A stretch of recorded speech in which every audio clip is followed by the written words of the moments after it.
बालाघाट में रेत माफिया का आतंक, 2000 करोड़ की अवैध रेत भंडारण और 1000 करोड़ की रेत चोरी। कंकर मुजारे ने 3 जून 2025 को एक प्रेस विज्ञप्ति जारी कर कहा कि 20,000 करोड़ की रेत चोरी एक ही जिले से, बालाघाट से। सवाल ये है कि सरकार को खबर नहीं है या फिर सरकार ही इस गोरख धंधे की संरक्षक है।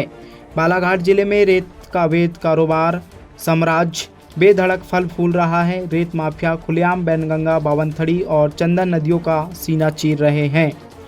मशीनें दिन रात नदी को खोद रही है और शासन प्रशासन चुप है। कलेक्टर, एसपी, खनिज विभाग और राजस्व अधिकारी सबको पता है, लेकिन कोई कुछ नहीं करता। जब छापा पड़ता है, माफिया को पहले ही खबर कर दी जाती है। नतीजा, पोकलैंड, डंपर, ट्रैक्टर सब गायब और छापा बस एक नौटंकी बनकर रह जाती है। टिटवा गांव का बैनगंगा नदी घाट बिना स्वीकृति के रेत का समंदर खींच लिया गया। पनडुब्बी मशीनें नदी के भीतर 20 फीट तक घुस गई। 500 मीटर पर अवैध भंडारण कर लिया गया, जबकि नियम कहते हैं कि कम से कम 5 किलोमीटर की दूरी होना चाहिए। वन विभाग की ज़मीन पेड़ काटकर सड़क बनाई गई और वहां से 50,000 डंपर रेत उड़ा दी गई। कीमत 100 करोड़, रॉयल्टी चोरी 50 करोड़ रुपए, राजस्व की हानि। वहीं बमनी गांव में 2000 डंपर रेत अवैध डंप है। भौरगढ़ में रात में पोकलैंड, दिन में ट्रैक्टर चलती हैं।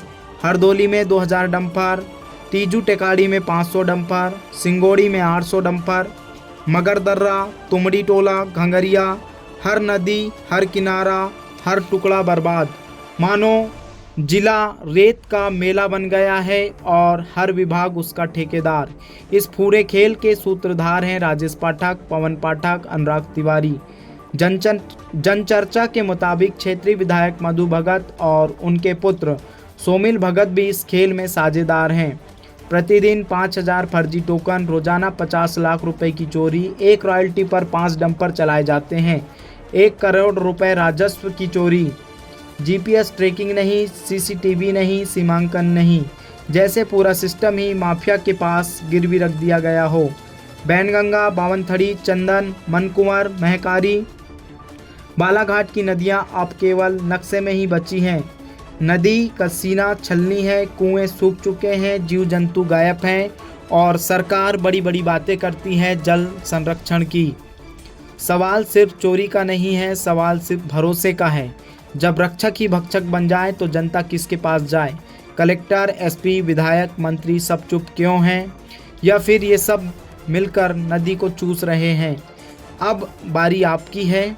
इस वीडियो को शेयर कीजिए, सवाल पूछिए और नदी को बचाइए, क्योंकि जब नदियाँ मरती हैं तो सिर्फ पानी नहीं, पूरी सभ्यता मरती है।